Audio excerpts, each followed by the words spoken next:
Ambrose Bierce was born into poverty in 1842 on a farm in Ohio.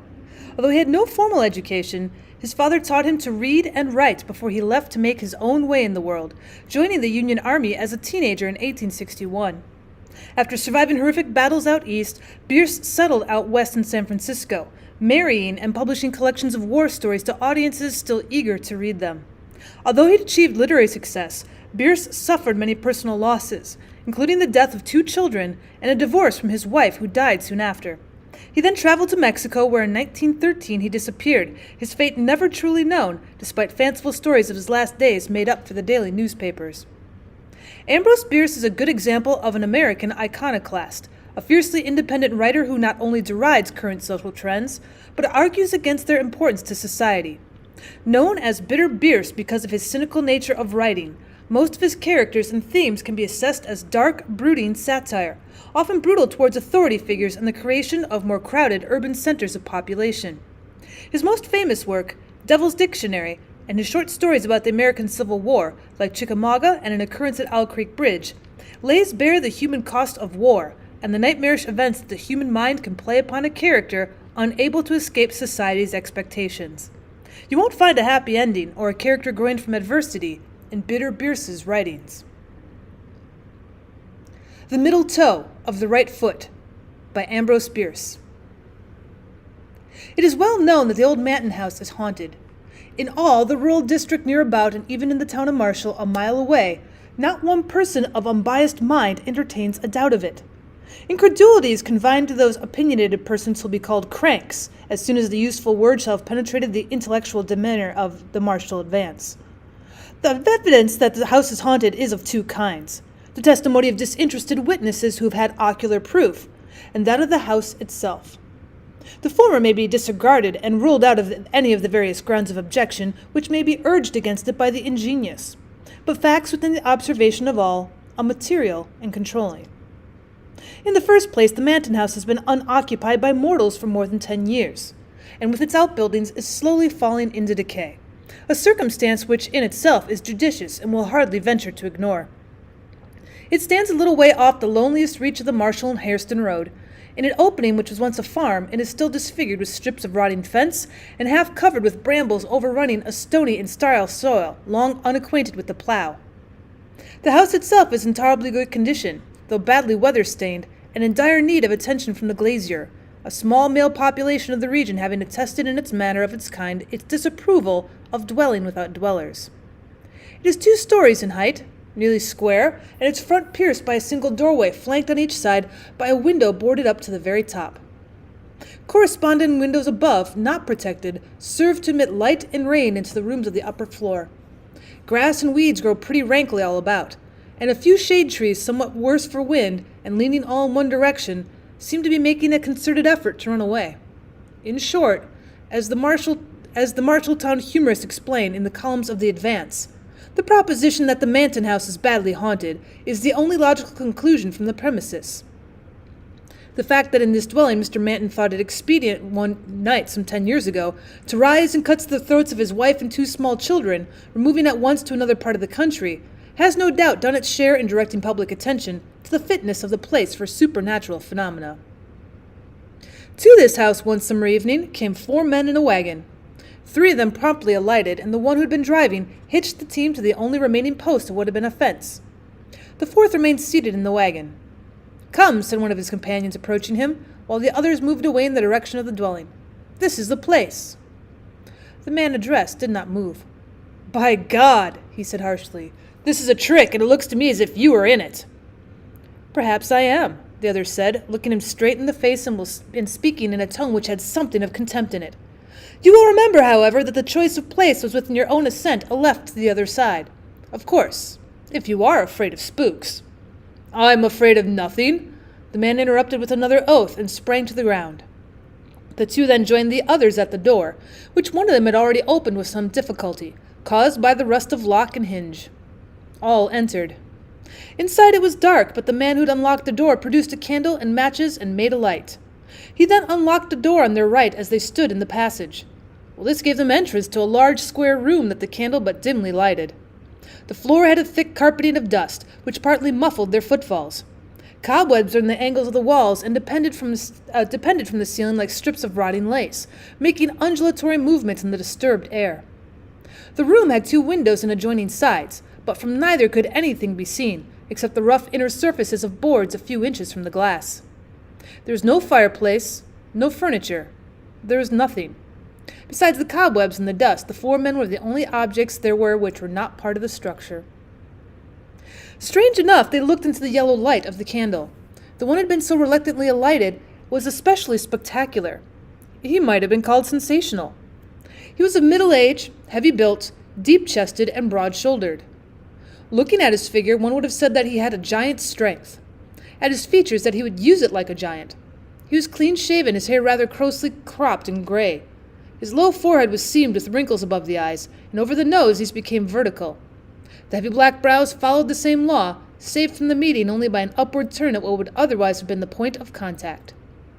Deeply sunken beneath these glowed in the obscure light a pair of eyes of uncertain color, but obviously enough too small. There was something forbidding in their expression which was not bettered by the cruel mouth and wide jaw. The nose was well enough as noses go. One does not expect much of noses. Although it was sinister, the man's face seemed accentuated by an unnatural pallor. He appeared altogether bloodless. The appearance of other men was sufficiently commonplace. There are such persons as one meets and forgets that he met. All were younger than the man described, between whom and the eldest of the others, who stood apart, there was apparently no kindly feeling. They avoided looking at each other. "Gentlemen," said the man holding the candle and keys, "I believe everything is right. Are you ready, Mr. Rosser?" The man standing apart from the group bowed and smiled. "And you, Mr. Grossmith?" Well, the heavy man bowed and scowled. "You will be pleased to remove your outer clothing." Their hats, coats, waistcoats, and neckwear were soon removed and thrown outside the door in the passage. The man with the candle now nodded, and the 4th man, he who had urged Grossmith to leave the wagon, produced from the pocket of his overcoat 2 long, murderous-looking bowie knives, which he drew now from their leather scabbards. "They are exactly alike," he said, presenting one to each of the 2 principals, for by this time the dullest observer would have understood the nature of this meeting. It was a duel to the death. Each combatant took a knife, examined it critically near the candle, and tested the strength of blade and handle across his lifted knee. Their persons were then searched in turn, each by the second of the other. "If it's agreeable to you, Mr. Grossmith," said the man holding the light, "you will place yourself in that corner." He indicated the angle of the room farthest from the door, whither Grossmith had retired, his second parting from him with a grasp of the hand which had nothing of cordiality in it. In the angle nearest the door Mr. Rosser stationed himself, and after a whispered consultation, his second left him, joining the other near the door. At that moment the candle was suddenly extinguished, leaving all in profound darkness. This may have been done by the draught from the open door. Whatever the cause, the effect was startling. "Gentlemen," said a voice which sounded strangely unfamiliar in the altered condition, affecting the relations of the senses. "Gentlemen, you will not move till you hear the closing of the outer door."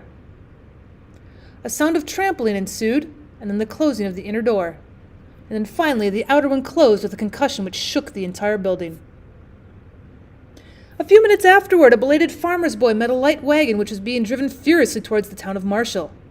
He declared that behind the 2 figures in the front seat stood a third with his hands upon the bowed shoulders of the others, who appeared to struggle vainly to free themselves from its grasp.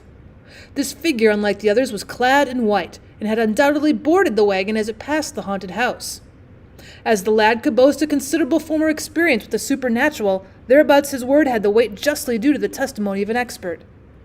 The story, in connection with the next day's events, eventually appeared in the Advance, with some slight literary embellishments, and a concluding intimation that the gentleman referred to would be allowed the use of the paper's columns for their version of the night's adventure. But the privilege remained without a claimant. The events that led up to this duel in the dark were simple enough. One evening, 3 young men of the town of Marshall were sitting in a quiet corner of the porch of the village hotel, smoking and discussing matters such as 3 educated young men of a southern village would naturally find interesting. Their names were King, Sancher, and Rosser. At a little distance, within easy hearing, but taking no part in the conversation, sat a 4th. He was a stranger to the others. They merely knew that on his arrival by the stagecoach that afternoon that he'd written in the hotel register the name of Robert Grossmith. He'd not been observed to speak to anyone except the hotel clerk. He seemed indeed singularly fond of his own company, or, as the personnel of the Advance expressed it, grossly addicted to evil associations. But then it should be said in justice to the stranger that the personnel was himself of a too convivial disposition fairly to judge one differently gifted, and had moreover experienced a slight rebuff in an effort at an interview. "I hate any kind of deformity in a woman," said King, "whether natural or acquired. I have a theory that any physical defect has its correlative mental and moral defect." "I infer, then," said Rosser gravely, "that a lady lacking the moral advantage of a nose would find the struggle to become Mrs. King an arduous enterprise." "Well, of course you may put it that way," was the reply. "But seriously, I once threw over a most charming girl on learning quite accidentally that she'd suffered an amputation of a toe. My conduct was brutal, if you like, but if I'd married that girl, I should have been miserable for life, and should have made her so." "Whereas," said Sancher with a light laugh, "by marrying a gentleman of more liberal views, she escaped with a parted throat." "Ah, you know whom I refer. Yes, she married Manton, but I don't know about his liberality. I'm not sure, but he cut her throat because he discovered that she lacked that excellent thing in a woman, the middle toe of the right foot." "Well, look at that chap," said Rosser in a low voice, his eyes fixed upon the stranger. Well, that chap was obviously listening intently to the conversation. "Well, damn his impudence," muttered King. "What ought we to do?" "Well, that's an easy one," Rosser replied, rising. "Sir," he continued, addressing the stranger, "I think it would be better if you would remove your chair to the other end of the veranda. The presence of gentlemen is evidently an unfamiliar situation to you." The man sprang to his feet and strode forward with clenched hands, his face white with rage. All were now standing. Sancher stepped between the belligerents. "You are hasty and unjust," he said to Rosser. "This gentleman's done nothing to deserve such language." But Rosser would not withdraw a word. By the custom of the country and the time, there could be but one outcome to the quarrel. "I demand the satisfaction due to a gentleman," said the stranger, who had become more calm. "I've not an acquaintance in this region. Perhaps you, sir," bowing to Sancher, "will be kind enough to represent me in this matter." Well, Sancher accepted the trust. Somewhat reluctantly, it must be confessed, for the man's appearance and manner were not at all to his liking. King, who during the colloquy had hardly removed his eyes from the stranger's face and had not spoken a word, consented with a nod to act for Rosser, and the upshot of it was that, the principals having retired, a meeting was arranged for the next evening. The nature of the arrangements has been already disclosed. The duel with knives in a dark room was once a commoner feature of southwestern life than it was likely to be again. How thin a veneering of chivalry covered the essential brutality of the code under which such encounters were possible, we shall see. In the blaze of a midsummer noonday, the old Manton house was hardly true to its traditions. It was of the earth, earthy. The sunshine caressed it warmly and affectionately, with evident disregard of its bad reputation. But the grass greening all the expanse in its front seemed to grow, not rankly but with a natural and joyous exuberance, and the weeds blossomed quite like plants. Full of charming lights and shadows and populous with pleasant-voiced birds, the neglected shade trees no longer struggled to run away, but bent reverently beneath their burden of sun and song. Even in the glassless upper windows was an expression of peace and contentment, due to the light within. Over the stony fields the visible heat danced with a lively tremor incompatible with the gravity which is an attribute of the supernatural. Well, such was the aspect under which the place presented itself to Sheriff Adams and the two other men who had come out from Marshall to look at it. One of these men was Mr. King, the sheriff's deputy. The other, whose name was Brewer, was a brother of the late Mrs. Manton. Under a beneficent law of the state relating to property which had been for a certain period abandoned by an owner whose residence cannot be ascertained, the sheriff was the legal custodian of the Manton farm, and appurtenances thereunto belonging. His present visit was in mere perfunctory compliance with some order of a court in which Mr. Brewer had an action to get possession of the property as heir to his deceased sister. By mere coincidence, the visit was made on the day after the night that Deputy King had unlocked the house for another and very different purpose. His presence now was not his own choosing. He had been ordered to accompany his superior, and at the moment could think of nothing more prudent than simulated alacrity in obedience to the command. Carelessly opening the front door, which to his surprise was not locked, the sheriff was amazed to see, lying on the floor of the passage into which it was opened, a confused heap of men's apparel.